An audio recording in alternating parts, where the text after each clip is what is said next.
Bonjour, on va donc lire ensemble le polycopié sur le paragraphe grand 3. Donc onde progressive sinusoïdale 1D. Donc ce qui va changer par rapport à ce qu'on a fait jusqu'à présent, c'est que le vibreur il va avoir un mouvement à partir de t init, un mouvement périodique, et non plus un mouvement quelconque comme on l'avait envisagé jusqu'à présent. Et de surcroît, comme la fonction sinusoïdale c'est la plus simple des fonctions périodiques, on va dire que, on va partir du principe donc, du cas où cette onde, ce vibreur a un mouvement périodique sinusoïdal.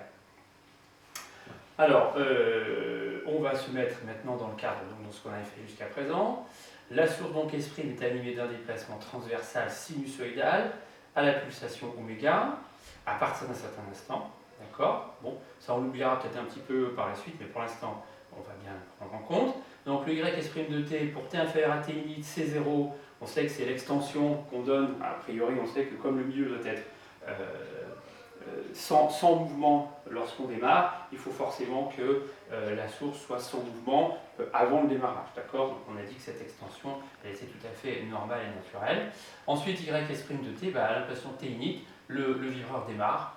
Donc YS' de t, c'est A cosinus oméga t plus phi s, on va prendre le cas général. Hein.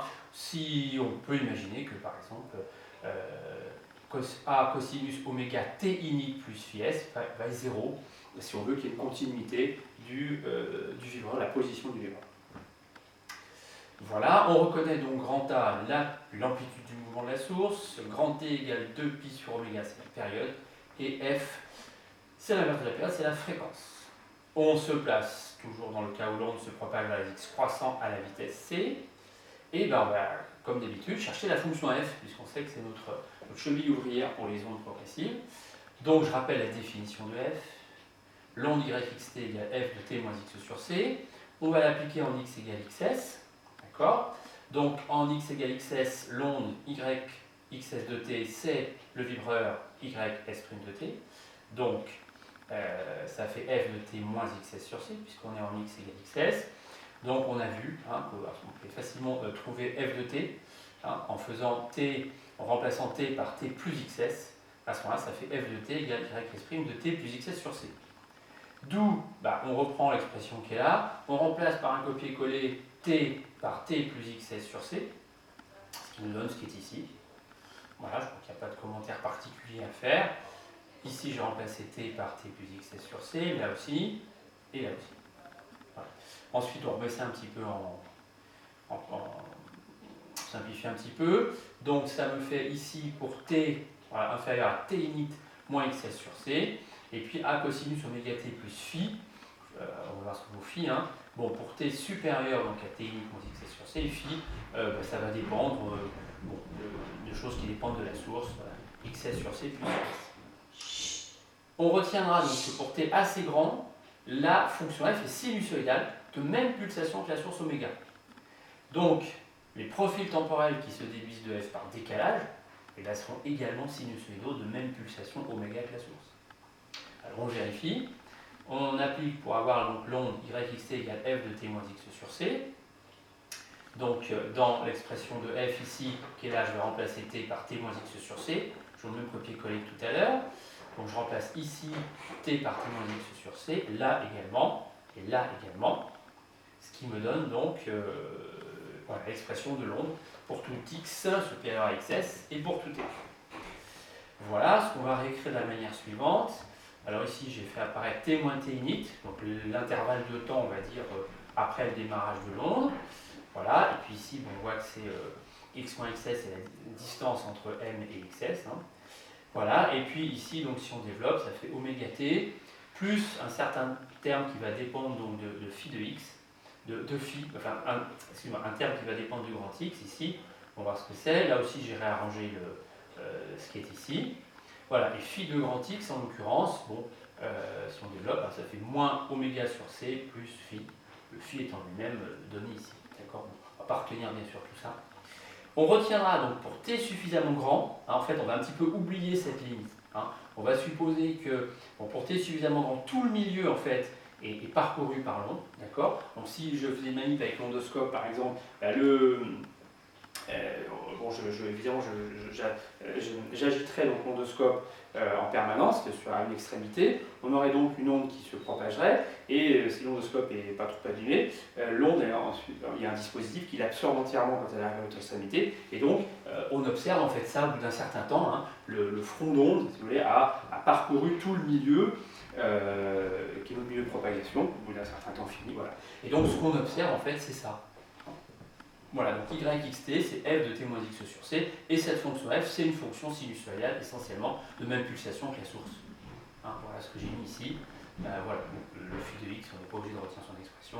Voilà, c'est plutôt donc ça qu'on va retenir. Hein. Donc le mouvement de m', son profil temporel, hein, est sinusoïdal. Bon, voilà, on prend bien qu'on a une fonction sinusoïdale de t. De même pulsation oméga que la source. De phase à t égale 0 égale moins oméga x sur c plus phi, qui dépend de la position de m. Alors, ce qu'on peut exploiter expérimentalement, hein, c'est que les profils temporels des points du milieu sont décalés temporellement entre eux. Hein, et ce qui va, ça on l'avait déjà vu. Et ici, ça va apparaître comme un déphasage en fait. Hein, puisque un décalage, on a déjà vu ça aussi. Hein, on passait d'un déphasage à un décalage temporel. Et là, je dirais qu'on passe d'un décalage temporel à un déphasage. Hein, une valeur qui ne dépend que de la position des points considérés. Donc ça, c'est mesurable, ça fait l'objet d'un TP.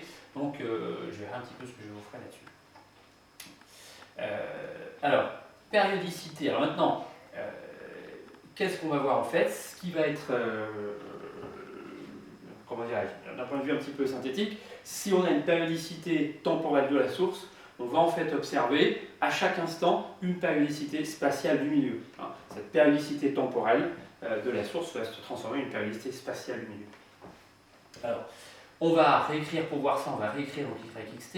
Alors je vais faire apparaître en fait la fonction x, pardon, la variable x. Hein. Voilà, donc je développe, je mets le terme en x en premier, ça fait moins oméga x sur c, plus oméga t plus phi. Voilà, les signes moins là ils m'embêtent, donc je les enlève. Voilà, je dis le fait que la fonction cosinus est une fonction paire. Voilà, alors je vais examiner, donc une fois que je l'ai mis sous cette forme, je vais examiner le profil spatial de l'onde à un instant t fixé, donc la fonction kx associée yxt. Ben, qu'est-ce que je vois? Ben, si x est la variable, elle s'écrit a cosinus, une constante fois x plus quelque chose. Donc c'est une fonction sinusoïdale de x. Sa période, qu'on appellera une période spatiale, qui est notée lambda, hein, ben, elle vérifie y de x plus lambda t égale y de xt, d'accord, conformément à la définition d'une période. Hein. Bon, ici, comme on a une fonction de deux variables et qu'on a une périodicité par rapport à une variable, voilà, c'est pour tout x, pour tout t. Alors regardons ce que ça donne, je réinjecte, voilà, ça je l'explicite avec l'expression qui est encadrée plus haut. Bon voilà, je crois que ça se passe de commentaires, d'accord. Donc je vois que si évidemment ces deux choses-là doivent être égales, il faut que la différence des arguments de cos, c'est du oméga sur c lambda. Donc au minimum, oméga sur c lambda, il vérifie 2pi, d'accord. Oméga sur c lambda vaut 2pi. Donc lambda, ça vaut 2pi divisé par oméga sur c. Si je fais passer le c en haut, et je transforme oméga en 2pi sur t, d'accord. Donc je fais passer le c en haut et je transforme oméga en 2pi sur t, les 2pi s'en vont, 1 sur t ça fait t, et au final je trouve donc que cette période spatiale, c'est ct. Voilà comment on retrouve cette formule que vous connaissez, je pense. Hein, donc je répète, la périodicité temporelle de la source engendre une périodicité spatiale du milieu à chaque instant. Alors on va poser, oméga sur c on peut le poser égal à k ou ne pas le poser égal à k, enfin bon, voilà, souvent ça se pose égal à k. C'est ce qu'on peut appeler la pulsation spatiale, puisque c'est le préfacteur de la variable x. Donc comme oméga c'est la pulsation dans cos, a cos oméga t plus phi, et bien oméga sur c c'est la pulsation dans a cos oméga sur c x plus un certain phi prime.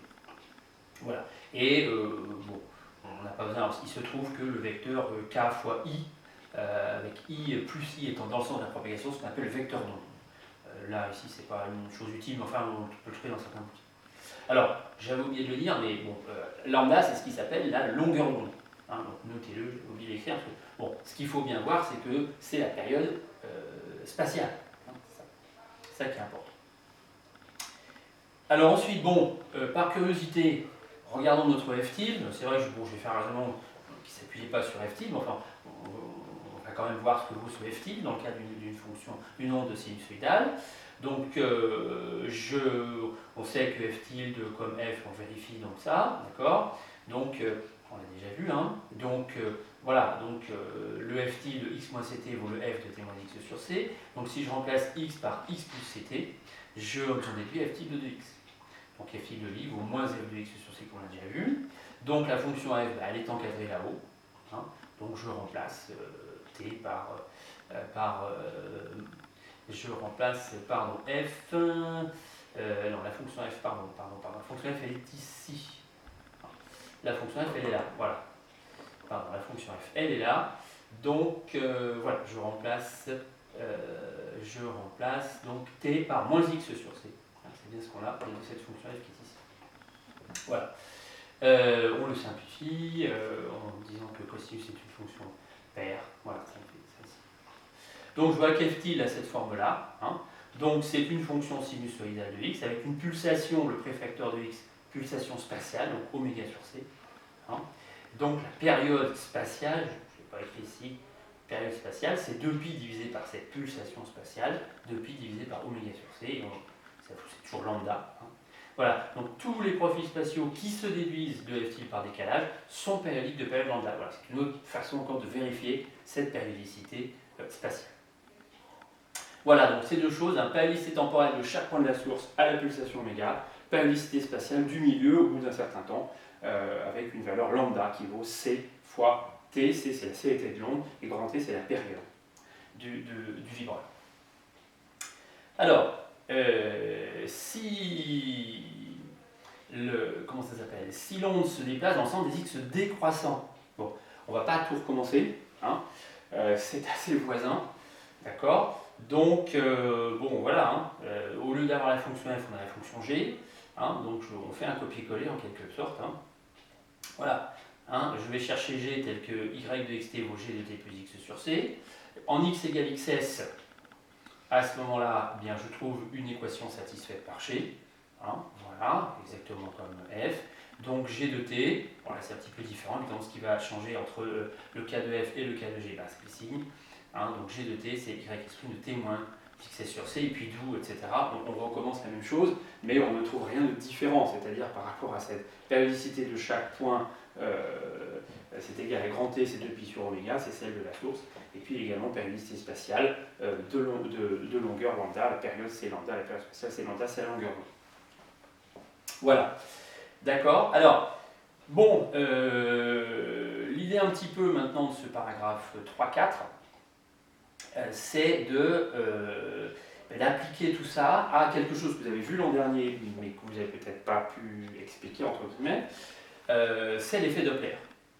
L'effet Doppler, donc on a bien une source périodique, hein, mettons sinusoïdale. Hein. L'effet Doppler, bon alors je rappelle ici qu'il y a deux types d'effets Doppler. Hein. Alors, ça fait intervenir dans trois choses. D'abord, il y a le milieu, hein, unidimensionnel ou assimilable à un milieu dimensionnel, dans notre cas d'étude, dans lequel se propage donc une onde. Il est muni d'un repère OI, fixe dans ce milieu, je pose J orthogonal à I. On admet que la propagation de l'onde ne dépend pas du mouvement global éventuel de la source, hein, par rapport au point du milieu. Voilà, si la source se déplace, une source sonore par exemple qui est en mouvement, bon voilà. Ensuite, une fois que l'onde a été émise, ben, l'air propage cette onde comme si la source était fixe, pas de changement. L'onde se déplace donc dans le sens de l'axe OI, sa célérité dans le référentiel du milieu, et dans toutes les situations égale à une constante C. Voilà. Donc c'est le milieu qui fixe cette... Alors on n'a pas envisagé s'il y a du... Enfin, on suppose que l'air, par exemple, est fixe dans le référentiel terrestre, et la célérité est C à la fois par rapport à l'air et par rapport à la Terre. Voilà, il faut pas envisager qu'il y ait du vent, des trucs comme ça. Bon. On pourrait considérer l'exemple de la propagation d'une onde sonore, voilà, assimilable à une onde unidimensionnelle sur l'axe OI, dans l'atmosphère immobile dans le référentiel terrestre. Voilà. Cas type d'application de l'effet Doppler. La source S', elle est d'abscisse fixe, hein. Ça c'était jusqu'à présent ce qu'on avait, ou mobile, dans le cas de l'effet Doppler, par rapport au milieu de propagation. Hein. Elle admet bien sûr un mouvement de vibration, donc sinusoïdal, de pulsation oméga, voilà, orthogonalement et au voisinage de l'axe OI. Hein, qui engendre donc, et elle engendre l'onde dans le milieu. Le récepteur R, lui, est fixe ou mobile, selon le cas, par rapport au milieu de propagation. Hein. Il est placé sur l'axe OI, il restitue, c'est important, la vibration du milieu au point où il se trouve. Si vous avez un microphone, par exemple, ou votre oreille, hein, que vous déplacez, forcément, l'onde qui est dans l'air, à l'endroit où se trouve votre oreille ou votre microphone, c'est le signal que va donner le microphone ou votre oreille. Voilà.